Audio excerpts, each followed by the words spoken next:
discours commence à partir du chapitre 13 et va jusqu'au chapitre 17. C'est le discours, les enseignements que Jésus a donnés juste quelques heures avant son arrestation, et Jean est celui qui nous donne vraiment le plus de détails.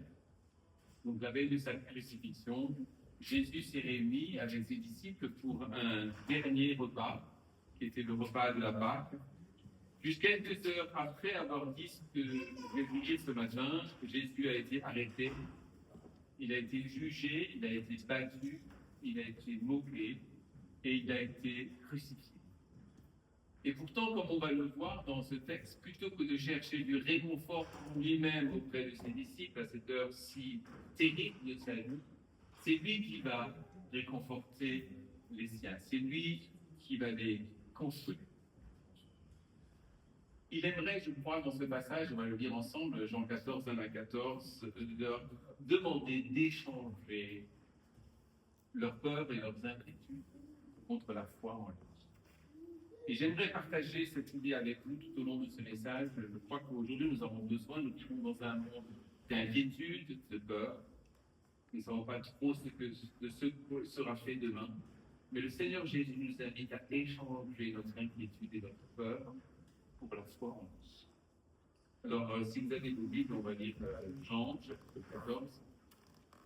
Et je vais lire les 14 premiers versets de ce chapitre. Jean 14, 1 à 14. Que votre cœur ne se trouble pas. Croyez en Dieu, croyez aussi en moi. Il y a beaucoup de demeures dans la maison de mon Père, sinon je vous l'aurais dit, car je vais vous préparer une place.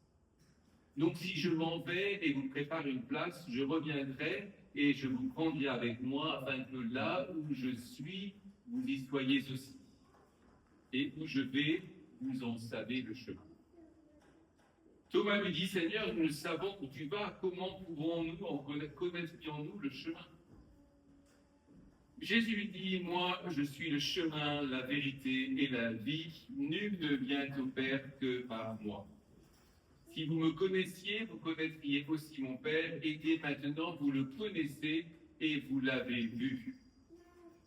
Philippe lui dit, Seigneur, montre-nous le Père, et cela nous suffit. Jésus lui dit, il y a si longtemps que je suis avec vous, et tu ne m'as pas connu, Philippe. Celui qui m'a vu a vu le Père. Comment dis-tu, montre-nous le Père? Ne crois-tu pas que je suis dans le Père et que le Père est en moi? Les paroles que je vous dis ne viennent pas de moi-même. Le Père qui demeure en moi accomplit ses œuvres. Croyez-moi, je suis dans le Père et le Père est en moi. Sinon, croyez à cause de ses œuvres. En vérité, je vous le dis, celui qui croit en moi fera vivre aussi les œuvres que moi je fais, et il en fera de plus grandes, parce que je m'en vais vers le Père. Et tout ce que vous demanderez en mon nom, je le ferai afin que le Père soit glorifié dans le Fils. Si vous demandez quelque chose en mon nom, je le ferai. Rassurez-vous, je vais reprendre ce passage par petite partie, parce que c'est quand même un passage assez long avec beaucoup d'informations. Laissez-moi vous poser cette question. Vous arrive-t-il d'être profondément troublé par vos circonstances? Inutile de répondre, je sais que la réponse est oui pour vous et pour moi.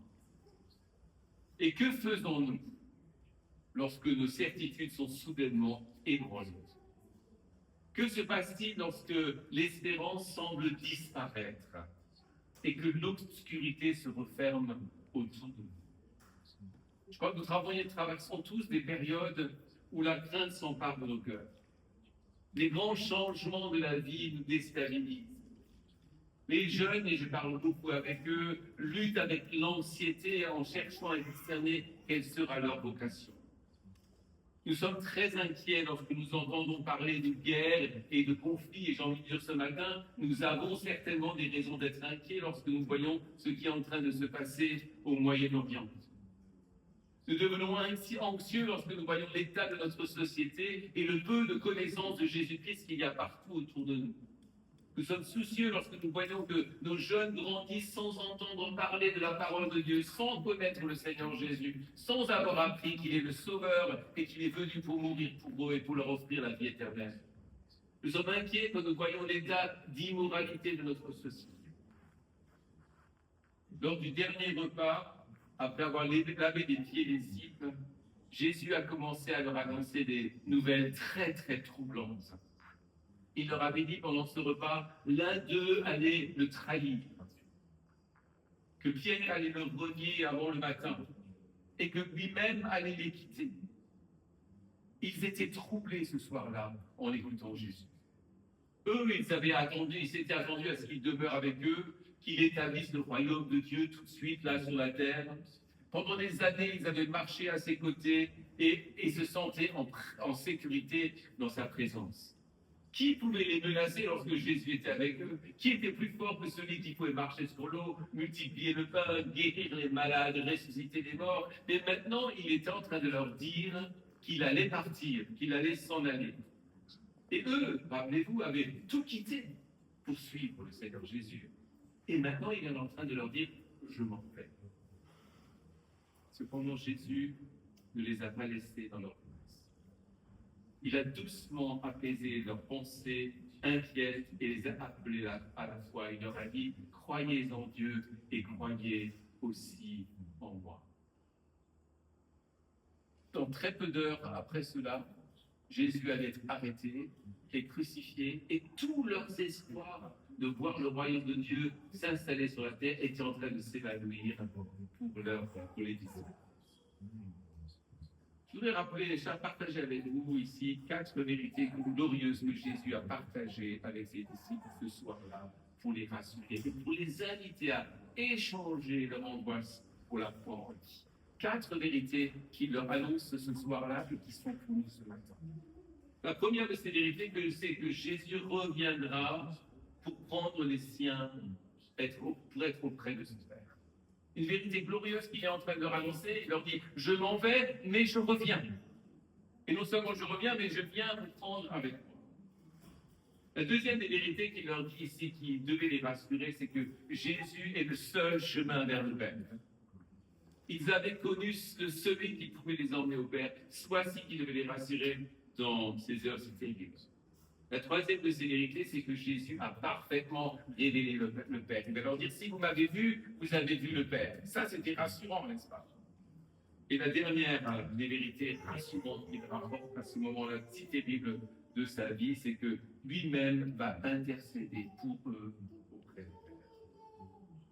Alors, je voudrais que ces 4 vérités restent gravées dans nos cœurs dans ces jours si difficiles où nous aussi, nous nous demandons qu'est-ce qui va arriver demain. La première donc de ces vérités, c'est que Christ reviendra pour nous prendre auprès de lui. Alors, si vous avez vos Bibles, je voudrais relire avec vous les versets 1 à 3 de Jean 14. Jean 14, 1 à 3. Jésus dit que votre cœur ne se trouble point, croyez en Dieu et croyez en moi. Il y a plusieurs demeures dans la maison de mon Père. Si cela n'était pas, je vous l'aurais dit, je vais vous préparer une place. Et lorsque je m'en serai allé et que je vous aurai préparé une place, je reviendrai. Et je vous prendrai avec moi afin que là où je suis, vous y soyez aussi. Comme je vous dis, les disciples avaient traversé des heures absolument terribles devant eux. Bientôt, ils verraient Judas trahir leur maître par un baiser. Ils assisteraient à la manière dont les chefs religieux outrageraient Jésus et le livreraient aux Romains pour être crucifié. Ils ne savaient pas encore, au moment où Jésus leur parlait, à quel point ces heures allaient être sombres, mais leur cœur était déjà troublé parce que Jésus leur avait dit qu'il allait les quitter. À ce moment-là, ils ne pouvaient pas comprendre qu'il le reverrait juste le 3e jour après sa crucifixion. Ils ne saisissaient pas encore que 40 jours après, il allait monter au ciel. Pourtant, Jésus les préparait avec amour au moment où il ne les verrait plus. Et il leur dit qu'il allait préparer une demeure et qu'il reviendrait pour les prendre. Je pense que ces paroles ont certainement dû les fortifier lorsque quelques temps plus tard, alors qu'ils annonçaient le Seigneur Jésus partout, ils étaient moqués, persécutés, suivis, traînés devant les tribunaux. Mais dans ces moments difficiles, ils ont dû se rappeler, oui, il a dit qu'il allait partir, mais il a promis aussi qu'il allait revenir. Et je voudrais vous rassurer avec ces paroles. Parce que ces paroles rassurantes que Jésus leur a dites, elles sont vraies pour nous aujourd'hui. Si vous avez placé votre confiance dans le Seigneur Jésus, si vous êtes venu à la croix pour lui demander pardon pour tous vos péchés, alors vous savez que vous avez la vie éternelle. Mais plus que cela, Jésus vous dit aujourd'hui qu'il est parti au ciel pour préparer une place pour vous emmener un jour pour être avec lui là où lui-même est. Nous faut-il une plus grande espérance ce matin que de savoir que Jésus lui-même prépare une place pour nous? Je vous invite à regarder autour de vous. Quand vous voyez la beauté de la création, ce que Jésus a créé, combien c'est merveilleux, n'est-ce pas, de voir les montagnes, de voir maintenant le printemps qui arrive avec des jours qui se rallongent, l'herbe qui devient de nouveau plus verte, des arbres qui bourgeonnent, nous devons bientôt entendre les oiseaux qui chantent. Cette création, elle est merveilleuse. Et Jésus, nous savons que Dieu a créé tout cela en 6 jours. Mais Jésus est parti depuis 2000 ans, il nous prépare une place. Quand je vois ce qu'il a fait ici sur cette terre, dans cette première création, je me dis que ce qu'il prépare pour nous est absolument extraordinaire et ne peut pas être expliqué par nos paroles. Nos demeures à nous sont temporaires, très temporaires. Aussi confortables ou impressionnantes qu'elles puissent paraître, elles ne dureront pas. Même des palais magnifiques comme le château de Versailles avec ses milliers de pièces passeront. Mais la maison du Père subsistera éternellement. Elle est éternelle et sûre et suffisamment vaste pour chacun des enfants de Dieu qui se sont tournés vers le Seigneur. Lorsque Jésus a parlé de ce moment où il viendrait pour prendre les siens avec lui, il parlait du moment que l'on appelle l'enlèvement de l'Église. Et Paul nous donne quelques indications un peu plus précises sur ce qui va se passer à ce moment-là. Si vous avez vos Bibles, je voudrais lire avec vous 1 Thessaloniciens 4, les versets 13 à 18.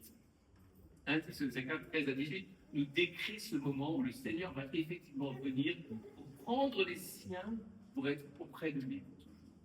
1 Thessaloniciens 4, 13 à 18, je vais vous le lire. C'est Paul qui écrit. Nous ne voulons pas, frères, que vous soyez dans l'ignorance au sujet de ceux qui dorment. Ceux qui dorment, c'était ceux qui étaient déjà morts.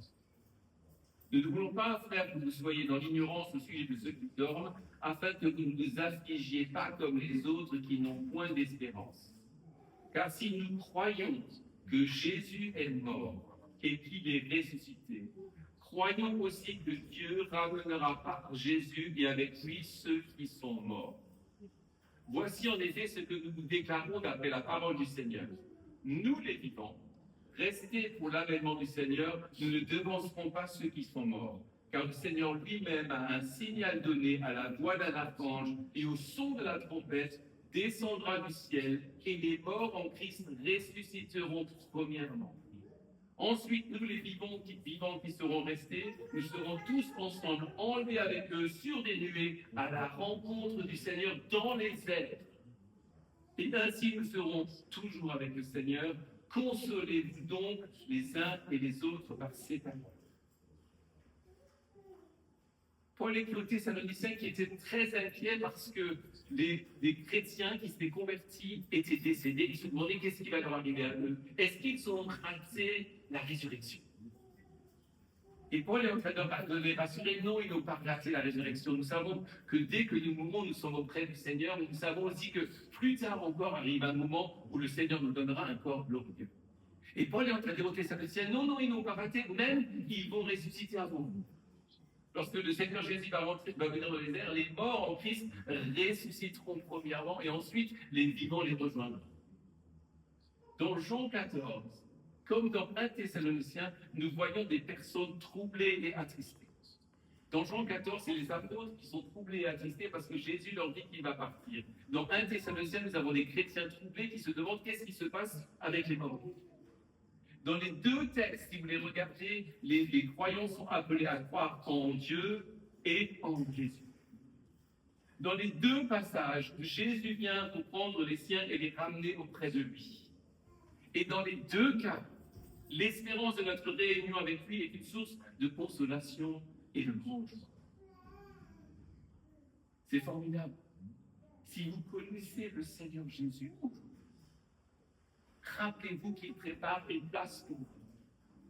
Et que le moment arrive, il peut arriver à tout instant, nous dit la Bible. Nous ne savons pas quand ça se produira, mais nous savons qu'à tout instant, cette trompette peut retentir. Et le Seigneur peut descendre, revenir dans les airs et prendre avec lui ceux qui sont morts et nous prendre avec lui aussi. Paul nous dit, voici, je vous dis un mystère, nous ne mourrons pas tous, mais tous nous serons changés en un instant, en un clin d'œil à la dernière trompette. La trompette sonnera et les morts ressusciteront incorruptibles et nous serons changés. Je ne sais pas pour vous, mais quand j'ai regardé les nouvelles hier soir, j'avais espéré que le Seigneur reviendrait cette nuit.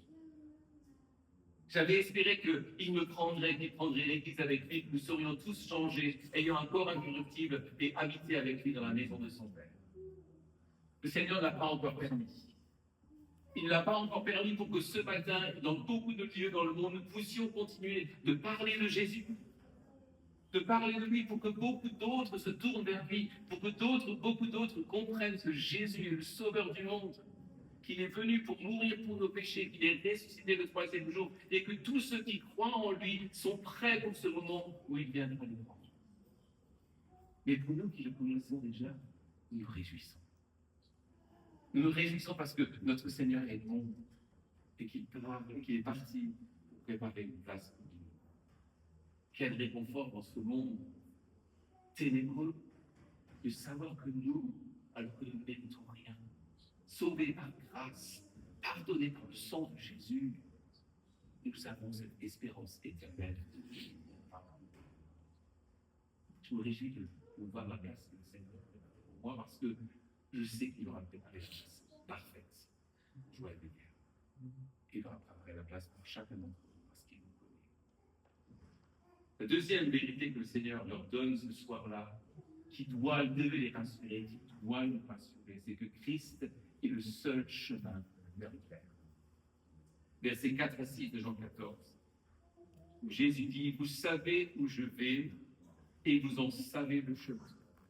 Thomas lui dit, Seigneur, nous ne savons où tu vas, comment pouvons-nous en savoir le chemin? Jésus lui dit, je suis le chemin, la vérité et la vie, nul ne vient au Père que par moi. Jésus leur avait annoncé à plusieurs reprises ce qu'il allait arriver. Il leur avait dit qu'il allait mourir et ressusciter. Et pourtant, les disciples, à ce moment-là, ne comprenaient toujours pas exactement ce qui allait arriver. Ils les avaient entendus, mais pour eux, c'était incompréhensible. Comment le sauveur du monde, celui qui a ressuscité de Lazare, a ressuscité d'autres, comment allait-il mourir? Non, il était le Messie, il devait venir régner. Ce n'était pas clair du tout. Et sa propre résurrection, ils l'avaient entendu, mais ils avaient du mal à mettre les pièces du puzzle ensemble. Et c'est Thomas ici qui exprime leur incompréhension. Seigneur, nous savons où tu vas, comment pouvons-nous en savoir le chemin? Il devenait en quelque sorte là, le porte-parole du monde. Et Thomas lui dit, Seigneur, nous ne savons pas où tu vas, comment pouvons-nous en savoir le chemin? Et Jésus va lui répondre cette phrase absolument extraordinaire que tous les chrétiens doivent connaître par cœur. Il dit, je suis le chemin, la vérité et la vie, nul ne vient au Père que par moi. Je voudrais vous rappeler quelque chose ici parce que nous vivons dans ce qu'on appelle un monde post-moderne. Le postmodernisme, c'est l'exaltation du relativisme, c'est-à-dire qu'on nous fait croire qu'il n'y a pas de vérité absolue. J'ai ma vérité, Adam a sa vérité, Jeanne a sa vérité, etc. Nous avons tous notre vérité, et toute vérité est bonne. Jésus est en train d'enseigner le contraire du postmodernisme. Il enseigne le contraire du relativisme. Il dit, je suis le chemin, la vérité et la vie, et nul ne vient au Père que par moi. Et ce qui était formidable comme bonne nouvelle pour les disciples ce jour-là, c'est qu'ils étaient assis à côté de celui qui dit, je suis le chemin, la vérité et la vie, nul ne vient au Père que par moi. Quel privilège pour les disciples d'être avec celui qui leur dit, par moi, vous pouvez venir au Père, mais que par moi. Et c'est formidable pour nous aussi. Si nous connaissons le Seigneur Jésus, nous pouvons arrêter de chercher la vérité parce que nous l'avons trouvée. Si nous connaissons le Seigneur Jésus, nous savons que nous irons au ciel parce que c'est lui le chemin qui mène au ciel. Et je trouve que c'est très rassurant de savoir que nous sommes du côté de la vérité dans un monde de mensonges. Et que nous pouvons proclamer la vérité parce qu'elle ne change pas. Jésus-Christ demeure le même hier, aujourd'hui et éternellement. Encore une fois, il ne dit pas je suis un chemin, une vérité et une vie. Ces articles sont très très importants. Ils n'utilisent pas l'article indéterminé, ils utilisent l'article déterminé. Je suis le chemin, la vérité et la vie. Et je voudrais vous dire quelque chose. Proclamer ce message aujourd'hui, c'est politiquement incorrect. Parce qu'on voudrait nous faire croire que toutes les religions mènent à Dieu, que toutes les philosophies mènent à Dieu, et qu'à la fin, tout le monde sera sauvé. Mais Jésus nous dit clairement ici qu'il est le seul chemin et que nul ne vient au Père que par lui. Et ça doit nous rassurer aujourd'hui. Parce que si nous le connaissons, nous connaissons la vérité. Si nous le connaissons, nous sommes pardonnés de tous nos péchés. Si nous le connaissons, nous avons l'assurance de la vie éternelle. Si nous le connaissons, nous savons que nous sommes devenus le temple du Saint-Esprit. Si nous le connaissons, nous savons que nous sommes scellés du Saint-Esprit. Si nous le connaissons, nous savons que nous sommes des enfants de Dieu, adoptés par un Dieu puissant, un Père éternel qui ne change pas d'avis. Si nous le connaissons, nous savons que nous sommes tenus dans la main du Seigneur Jésus pour toute l'éternité. Si nous le connaissons comme nous l'avons vu, nous savons qu'il viendra nous prendre. Si nous le connaissons, nous savons que nous passerons l'éternité avec lui. Formidable. Jésus est le chemin, la vérité et la vie, et la pas d'autre. Et les disciples avaient le privilège de le voir, nous ne le voyons pas. Et nous le croyons parce qu'eux l'ont vu et qu'ils sont les témoins véritables qui ont prouvé la parole, les miracles et les prodiges qu'ils ont faits en son nom. Pour que nous, aujourd'hui, nous puissions lire ce texte et nous réjouir de ce que Jésus, qui est Jésus. Nous avons déjà deux vérités là. Il y a une troisième que Jésus leur dit, qui est formidable et qui devait aussi les réjouir, c'est que lui a parfaitement révélé le Père. Si vous avez lu le toujours en Jean 14, les versets 7 à 1. Jésus leur dit, si vous me connaissiez, vous connaîtriez aussi mon Père. Et dès maintenant, vous le connaissez et vous l'avez vu.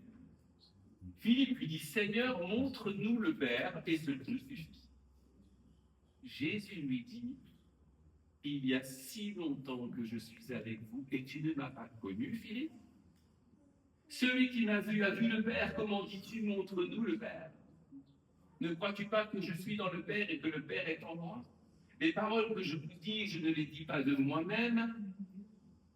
Et le Père qui demeure en moi, c'est lui qui fait les œuvres. Croyez-moi, je suis dans le Père et le Père est en moi. Croyez-moi à cause de ses œuvres. Jésus avait déjà revendiqué sa divinité lorsqu'au début, il leur demande de croire en Dieu et de croire en lui. Il leur demandait de placer la même foi en lui qu'ils avaient placée en Dieu. Ce n'est pas une simple affirmation, c'est une déclaration de sa pleine divinité.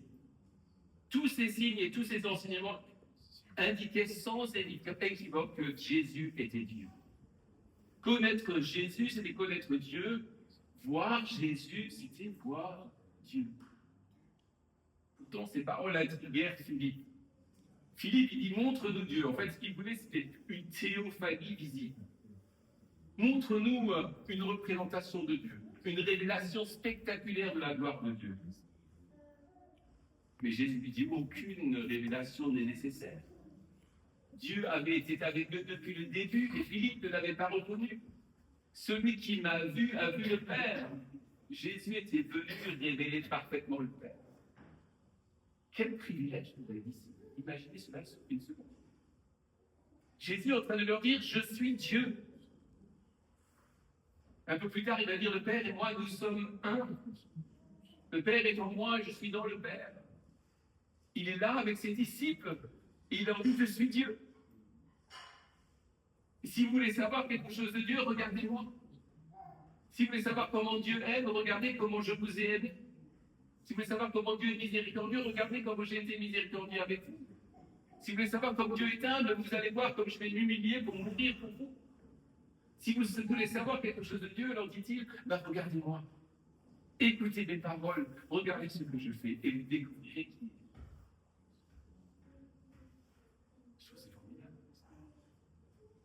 Notre Sauveur est parfaitement homme, il est né d'une vierge, et il est parfaitement Dieu. Il est le Dieu qui est fait homme et qui est venu révéler le Père à tous les hommes. Et Philippe dit, j'ai pas fait. On ne peut pas leur jeter de pierre, n'est-ce pas?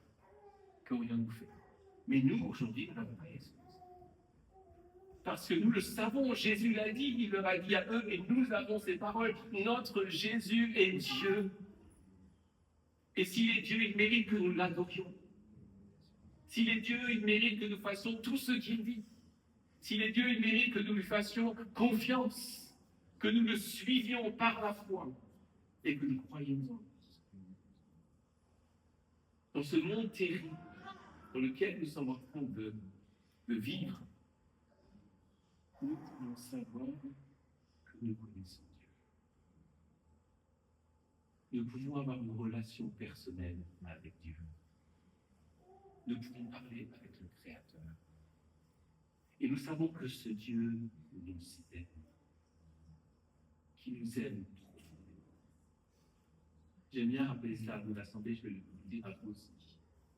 Il n'y a rien que vous puissiez faire qui pousserait Dieu à vous aimer davantage. Il n'y a rien que vous puissiez faire qui pousserait Dieu à vous aimer moins. Il vous a déjà aimé parfaitement parce qu'il est venu en Jésus-Christ mourir pour nous. Il nous a déjà prouvé son amour. Il nous a montré comment Dieu est. Et c'est ce Dieu-là que nous avons en Jésus-Christ. J'espère que tout le monde le connaît. J'espère que tout le monde peut dire « Je connais le Seigneur Jésus ». Si tu connais le Seigneur Jésus, eh bien, tu connais Dieu. Qui sommes-nous? Créatures, pécheurs, si facilement éloignés de lui, si égoïstes, si arrogants, si fanfarons. Qui sommes-nous pour connaître Dieu? Et pourtant, dans sa grâce, il est venu se révéler en Jésus-Christ, qui meurt pour nous, qui devient un homme et même un serviteur, qui accepte d'être pour vous et pour moi, pour que nous puissions être pardonnés et que nous puissions avoir une relation avec Dieu lui-même. Les disciples, après, si vous connaissez leur histoire après la Pentecôte, lorsque le Saint-Esprit vient, ils sont des gens transformés. Ils n'ont plus peur. Ils savent que Jésus prépare une place pour eux. Ils savent que Jésus est le chemin qui va les emmener vers cette place. Et ils savent qu'ils connaissent Dieu. Ils ont parlé avec lui, ils l'ont touché, ils l'ont écouté. Ils ont même dormi avec lui dans le jardin plusieurs fois. Il les a enseignés directement. Ils savent qu'ils connaissent Dieu. Plus rien ne leur fait peur. Ils avancent.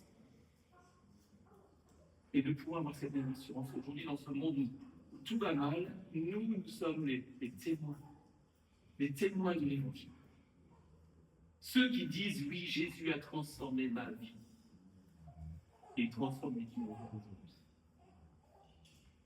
La dernière de ces vérités que Jésus leur enseigne et qui est formidable pour eux et pour nous, c'est que Christ a intercédé. Les versets 12 à 14.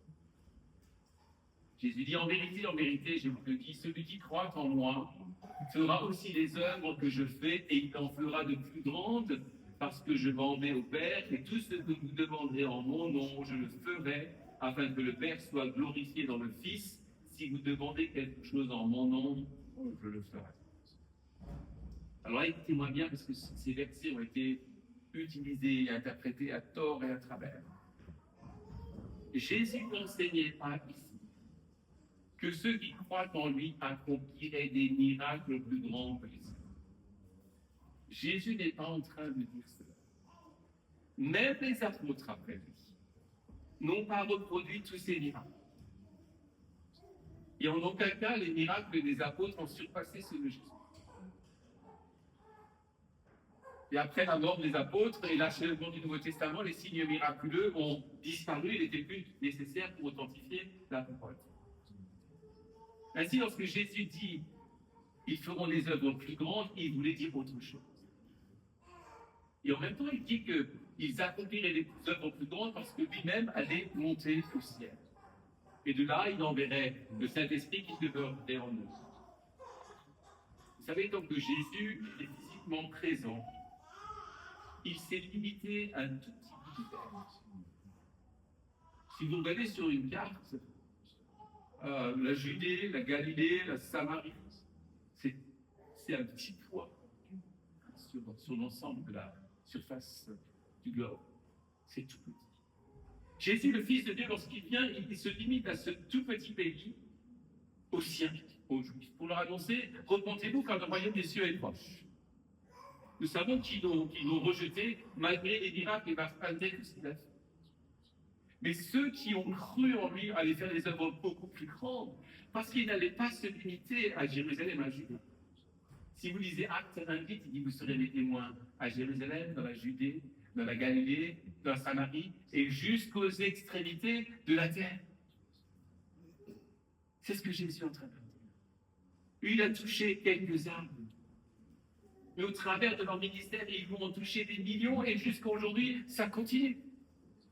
Et ce qui est formidable, il est en train de leur dire là, vous allez faire ce travail, mais vous n'allez pas le faire tout seul, parce que je m'en vais au Père, et lorsque vous demanderez en mon nom, tout ce que vous demanderez, je le ferai pour vous.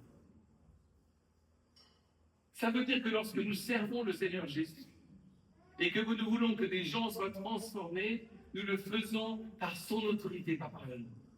C'est lui qui nous envoie. Nous prions le Seigneur de nous aider à faire son travail. Lorsqu'il dit ce que vous demanderez en mon nom, je le ferai, ce n'est certainement pas pour avoir la nouvelle Porsche ou la nouvelle Ferrari rouge.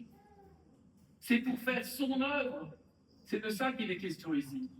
Lorsque vous ferez mon œuvre, les œuvres que moi je fais, à savoir que Dieu soit connu, que l'évangile soit connu, que les vies soient transformées, lorsque vous ferez mon œuvre, vous vous demanderez en mon nom. Et je vous répondrai.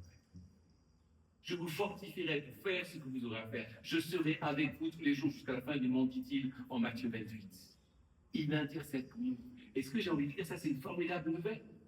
C'est une formidable nouvelle pour les apôtres qui entendaient que Jésus allait partir. Et puis, je vais partir, mais je ne vous abandonne pas. Je vous envoie le Saint-Esprit, mais en même temps, vous allez pouvoir prier en mon nom et je ferai ce qu'il faut en mon nom pour que votre œuvre réussisse. Et pour nous, c'est pareil aujourd'hui. Nous sommes tellement impressionnés par un monde qui ne veut pas de Dieu. Nous sommes tellement impressionnés par l'immoralité, par le mensonge, la rébellion, la noirceur de ce monde. Nous sommes des fois tellement impressionnés que nous sommes paralysés. Parce que nous ne savons pas comment faire. Mais ce passage est une bonne nouvelle pour nous aujourd'hui dans ce monde. Jésus est avec nous. Il intercède pour nous. Faisons son œuvre et comptons sur sa grâce pour nous accompagner et il donnera du résultat à notre travail. Alors je veux vous encourager ce matin. Plutôt que d'avoir peur, plutôt que d'être dans l'angoisse, échangeons notre peur et nos angoisses pour la foi. C'est lui qui est mort pour nous. C'est lui qui prépare une place pour nous. C'est lui qui nous a sauvés, qui est le chemin qui nous amène auprès du Père. C'est lui qui nous révèle Dieu. Et c'est lui encore qui intercède. Alors sans crainte, servons-le de tout notre cœur. Là où le Seigneur nous a placés, parlez de lui, sans peur, sans crainte. Et arrêtons d'avoir peur pour demain. Parce que demain, nous serons peut-être avec lui. Et si pas demain, après-demain. Et c'est sûr. C'est absolument sûr. Si nous avons confessé Jésus-Christ comme Sauveur et Seigneur, nous savons que nous serons avec lui. Et nous savons qu'il est déjà avec nous. Nous allons te bénir pour ce formidable chapitre 14 de l'Évangile de Jean. Te remercions de ce que tu as pris le temps de t'asseoir avec tes disciples pour leur enseigner ces choses et bien d'autres. Seigneur, tu connais la magnitude de notre cœur pour tant de choses dans notre vie, dans nos familles, notre pays, le gouvernement, toutes ces choses qui nous tracassent, Seigneur. Nous voulons échanger cette peur et te faire confiance. Parce que toi, tu connais toutes choses et toi, tu es au ciel, tu prépares une place pour nous. C'est toi qui viendras nous prendre. C'est toi qui nous as montré qui est Dieu et nous sommes reconnaissants pour ce que tu as fait. Merci parce que non seulement tu es venu, mais aujourd'hui encore tu as fait cette chose. Que ton nom soit béni. Amen.